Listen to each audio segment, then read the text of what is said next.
Praise the lord. ક્રિસ્મા ભાઈએ તથા બહેનો, દિવ્ય દે અને દિવ્ય સંદેશમાં તમારું સ્વાગત છે. જુલાઈ 18મી તારીખ આજનો શુભ સંદેશ સાંભળીએ. તમારા બાઇબલ લઈ લો, ઈશ્વરનું વચન સાંભળીએ. માથ્યુનો ગ્રંથ 12મો અધ્યાય 1લી કડીથી 8મી કડી સુધી. એ અરસામાં વિશ્રામવારને દિવસે ઈસુ અનાજના ખેતરમાં થઈને જતા હતા. એમના શિષ્ય ભૂખ્યા હતા, એટલે તેમણે અનાજના ઢૂંઢા થોડી ખાવા માંડ્યા. આ જોઈને ફરોશીઓએ ઈસુને કહ્યું, જુઓ, તમારા શિષ્યો વિશ્રામવારને દિવસે નિષેધ છે એવું કરી રહ્યા છે. પણ ઈસુએ તેમને કહ્યું, દાવીદ અને તેના સાથીદારો ભૂખ્યા હતા ત્યારે દાવીદે શું કર્યું હતું તે તમે વાંચ્યું નથી? ઈશ્વરના સ્થાનક જઈને ત્યાં ધરાવેલા રોટલા તે ખાઈ ગયો હતો.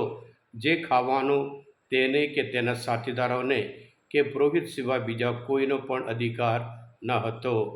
અથવા તમે વાંચ્યું નથી કે વિશ્રામવારને દિવસે મંદિરમાંના પુરોહિતો વિશ્રામવારનો ભંગ કરે છે, છતાં તેમને દોષ લાગતો નથી. પણ હું તમને કહું છું કે અહીં જે મોજૂદ છે તે મંદિર કરતાં પણ મહાન છે. હું તો દયા ઈચ્છું છું, નહીં કે બલિઓ. એ શાસ્ત્ર વચનનો અર્થ તમે સમજ્યા હોત તો નિર્દોષ માણસોને દોષિત ન ઠરાવ્યા હોત, કારણ માનવ પુત્ર વિશ્રામવારનો પણ માલિક છે. આ પ્રભુની વાણી છે, તે આપણો આધાર છે. ખ્રિસ્તમાં ભાઈ બહેનો, પ્રભુ ઈસુના સમયમાં માણસોના જીવનમાં ધર્મ કેવો મોટો ભાગ ભજવતો હતો એ આપણને જોવા મળે છે.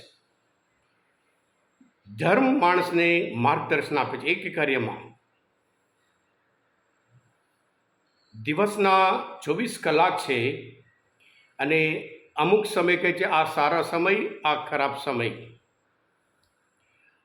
અઠવાડિયાના 7 દિવસ છે, અમુક દિવસ સારા દિવસ, અમુક દિવસ ખરાબ દિવસ. 7 દિવસમાં અમુક દિવસ તહેવારના દિવસ, અમુક દિવસ પવિત્ર દિવસ. ઈશ્વરે બનાવેલા 7 દિવસ સારા દિવસ છે, પવિત્ર છે એમ કરીને પ્રભુ શુભ સંદેશ દ્વારા શીખવાડે છે. ખ્રિસ્તમાં ભાઈ બહેનો, પ્રભુ ઈસુ ખેતરમાં તેને જતા હતા અને શિષ્ય ભૂખ્યા હતા, ઢૂંઢા થોડીને ખાધું હતું, અને એના લીધે ફરોશીઓ એમના પર આરોપ લગાડે છે. નિર્દોષ માણસોને દોષિત ઠરાવે છે. ધર્મમાં દયા બતાવવાનું હોય, પણ નિયમ લઈને એમને ગુનેગાર બનાવે છે. માનવતા વગરનું, માણસાઈ વગરનું ધર્મના જે નિયમ હોય, જે રિવાજ હતું. એટલે પ્રભુ બતાવે છે, દાવીદે શું કર્યું તમે જાણતો નથી, તમે બધા જાણતા નથી. એટલે દાવીદ કરે તો બરાબર છે, એ તમે એને દોષિત ઠરાવતા. અને વિશ્રામવારને દિવસે પુરોહિતો શું કરે છે એ તમને લાગતું નહીં. પણ આ સામાન્ય માણસો જે ભૂખ્યા હતા અને એ ઢૂંઢા લઈને ખાધું, એમ તમે આરોપ લગાડો છો, દોષ ધરાવો છો. હું તો દયા ઈચ્છું છું, નહીં કે બલિઓ એમ કરીને કહે છે. પ્રભુ પોતે દાવીદના પુત્ર છે એમ કરીને બતાવે છે.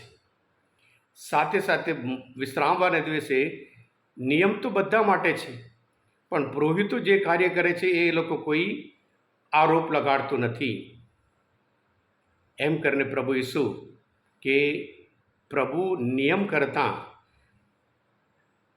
પ્રભુ પોતે અહીંયા છે એમ કરીને, ઈશ્વર પોતે અહીંયા તમારી વચ્ચે છે એમ કરીને એમને સાબિતી આપે છે, ભાન કરાવે છે. હું તો દયા ઈચ્છું છું, નહીં કે બલિઓ. માણસાઈ વગરના, માનવતા વગરના નિયમો નિર્દોષ માણસોને દોષિત. હા ખ્રિસ્તમાં ભાઈ બહેનો, આપણે પણ ઘણી વખત અમુક કાયદાઓ લઈને, નિયમો લઈને માણસોને દોષિત ઠરાવીએ છીએ. એટલે પ્રભુ ઈશ્વરના શુભ સંદેશ દ્વારા હું તો દયા ઈચ્છું છું, દયાળુ પરમ સુખી છે એમ કરીને પ્રભુ કહે છે. પ્રભુ ઈસુ પોતે માથ્યુના ગ્રંથમાં 5મો અધ્યાયમાં 22મી કલમમાં તમારા પૂર્વજોને એમ કહેવામાં આવ્યું હતું, પણ હું તમને કહું છું એક નિયમ જે માણસો જે બનાવેલો નિયમ છે એમના ચેન્જીસ લાવી શકાય. એ માણસો બનાવેલા નિયમ છે. એમ કરીને પ્રભુ ઈસુ આજે શુભ સંદેશ દ્વારા નિયમ નહીં, માણસ, કાયદાઓ નહીં, પણ દયા મહત્વની જેમ કરીને આજના શાસ્ત્ર પાઠ દ્વારા એક અદ્ભુત પાઠ શીખવાડે છે. ઈશ્વર આપણા ઉપર દયા બતાવે છે, આપણે પણ બીજા ઉપર દયા બતાવવાનું છે. જેવા તમારા પરમપિતા દયાળુ છે, તમે પણ દયાળુ થજો, એ પ્રભુના વચન છે.